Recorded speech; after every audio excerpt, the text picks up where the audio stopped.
Oke. Oke, baik. Ya, baik, silakan Pak. Ya, saya menyoroti dari sisi bagaimana ya ini bukan berarti bahwa semua perusahaan akan seperti ini, tetapi kita akan berusaha bahwa bagaimana membangun hubungan industrial yang harmonis di perkebunan kelapa sawit, gitu ya. Kalau kita mau berbisnis perkebunan kelapa sawit, kita basicnya adalah di triple bottom line sustainability ini, bahwa ada 3 pondasi dasar di dalam membangun suatu usaha ataupun perkebunan, yaitu yang tidak bisa ditinggalkan, tidak hanya mementingkan kepada profit, tapi juga memperhatikan planet dan people. Jadi 3 hal itu menjadi komponen dasar dalam membangun satu usaha yang berkelanjutan. Nah, apa isu daripada sustainability, gitu ya?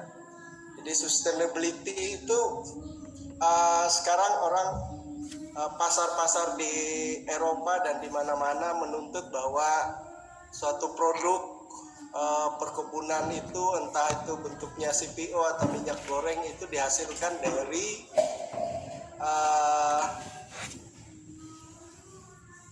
usaha perkebunan yang dikelola secara berkelanjutan dengan membangun keseimbangan dari 3 pondasi besar dalam bisnis, yaitu profit, planet maupun people itu. Jadi untuk menunjukkan itu, saat ini kita ada 2 bentuk sertifikasi yang memastikan bahwa perusahaan itu sudah cukup sustainable. Karena yang pertama itu adalah sertifikat ISPO. ISPO itu Indonesian Sustainability Palm Oil.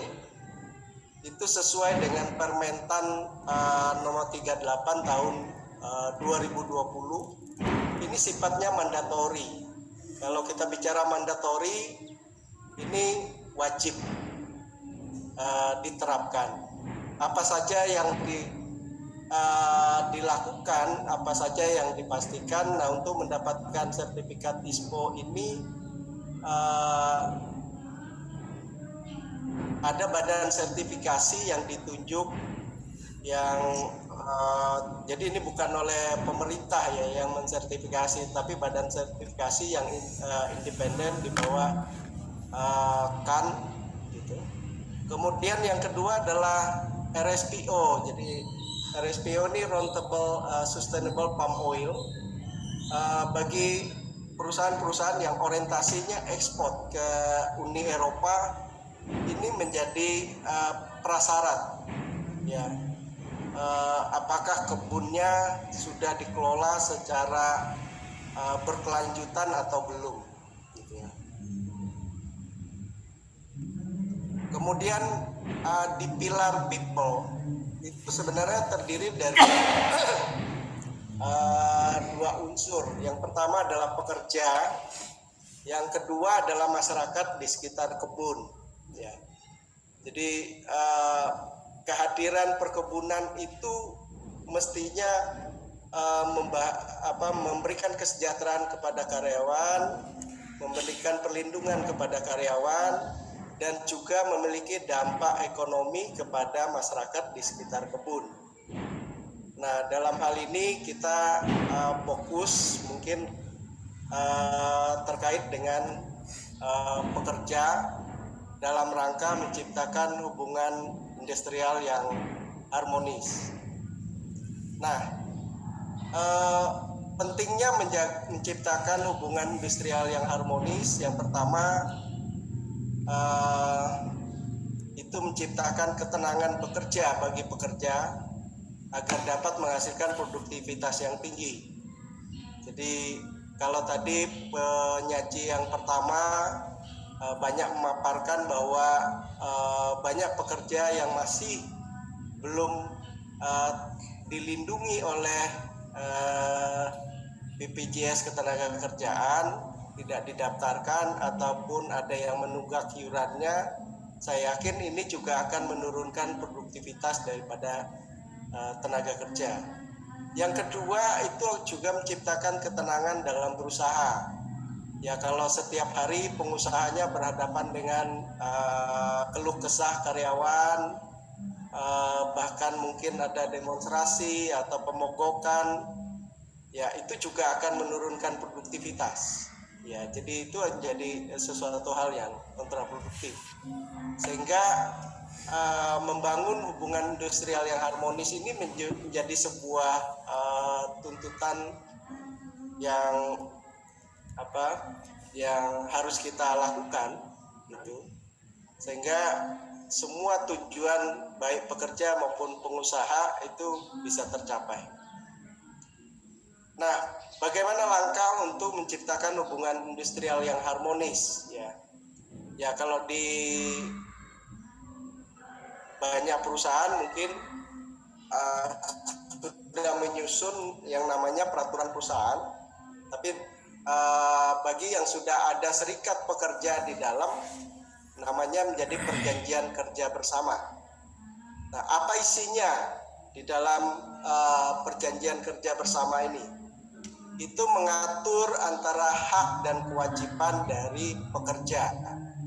Jadi kalau yang dikategorikan pekerja penerima upah wajib untuk didaftarkan PJS, saya pikir itu tidak ada celah untuk menghindar dari kewajiban itu. Ya, karena hak dari pekerja untuk mendapatkan perlindungan itu. Kemudian juga mengatur hak dan kewajiban daripada pemberi kerja. Jadi ini ada keseimbangan antara kedua belah pihak. Kemudian juga mengatur tentang syarat-syarat kerja maupun mungkin berupa tata tertib dari perusahaan. Nah, kemudian yang kedua adalah ya sebaiknya membentuk serikat pekerja, karena serikat pekerja ini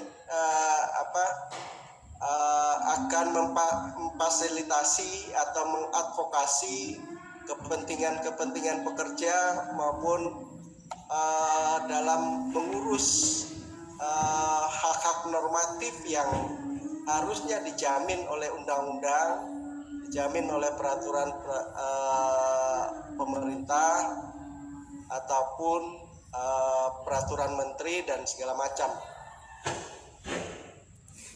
Kemudian yang ketiga adalah membangun lembaga kerjasama bipartit. Ya, jadi bagaimana pihak perwakilan daripada pengusaha maupun perwakilan daripada pekerja itu secara reguler, secara rutin itu melakukan pertemuan, ya, sehingga keluh kesah daripada pekerja maupun apa yang diharapkan oleh pengusaha itu bisa dipikirkan secara bersama-sama. Ya, karena asas di dalam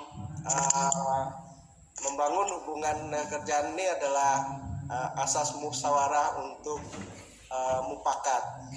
Jadi lembaga kerjasama bipartit itu perlu dibangun di setiap perusahaan sehingga bisa menangkap semua keluh kesah yang tadi muncul dari pekerja, sehingga tercipta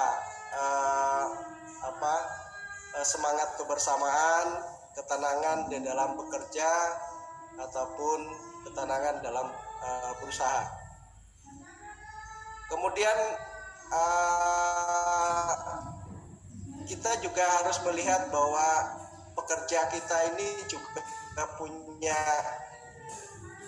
minat dan bakat yang harus dikembangkan, harus disalurkan, ada penyalurannya. Jadi misalnya menyiapkan sarana prasarana olahraga, ya, sarana prasarana untuk aktivitas seni budaya, ya, karena melalui itu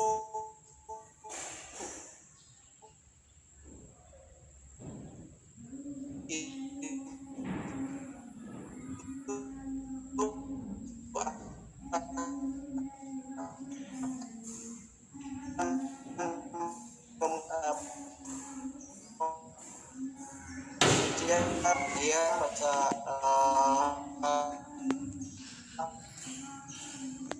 kreatif dan bakat. Kemudian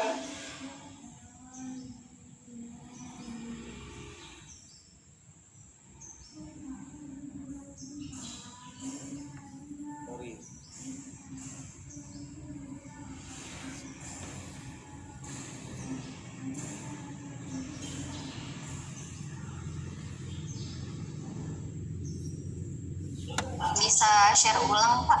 Tadi sepertinya iya. Share ulang Pak. Tadi sempat ngelos sinyalnya ya. Oke. Makanya hilang PPT-nya. Silakan share. Udah kelihatan Bu ya? Sudah siap Pak.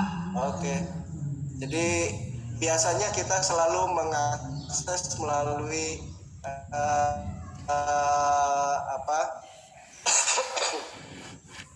website dari Kemenaker untuk mengupdate semua peraturan perundang-undangan yang terbaru, sehingga kita tahu apa saja tuntutan, apa saja yang harus kita penuhi kepada pekerja.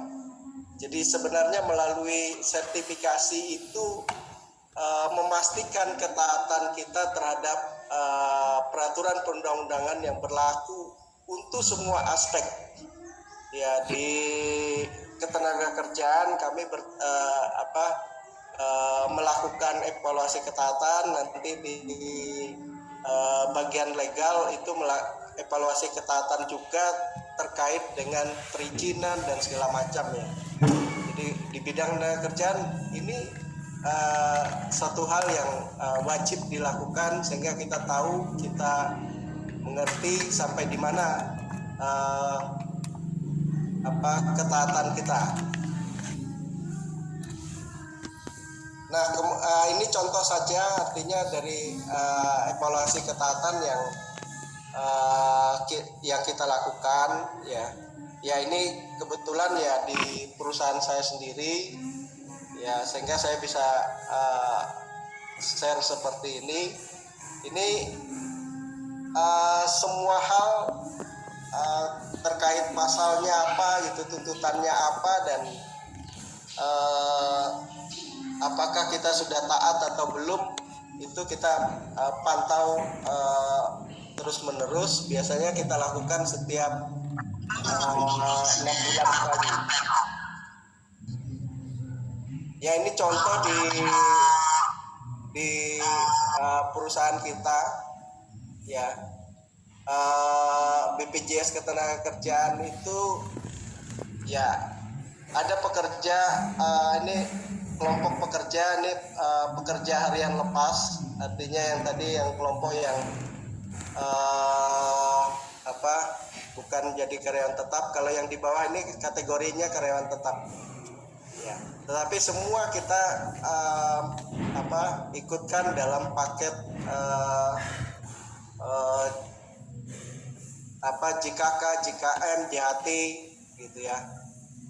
Nah, memang seperti yang dikatakan Pak Nasmi tadi, di PHL ini memang ada kesulitan tersendiri ya, karena pekerja harian lepas itu dia tidak terikat. Kadang dia masuk cuma 5 hari kerja, ada yang masuk 10 hari kerja, ada yang masuk 15 hari kerja, sehingga kadang-kadang upah yang dia terima ya sesuai dengan hasil yang dia dapatkan. Nah, biasanya ini juga menjadi objek yang diaudit ketika kita melakukan sertifikasi ISPO maupun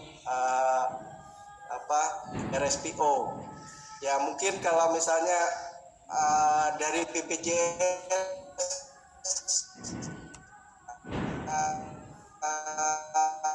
melakukan pengawasan juga dilihat. Nah, jadi daftar upahnya seperti apa, tingkat kehadirannya seperti apa, ya.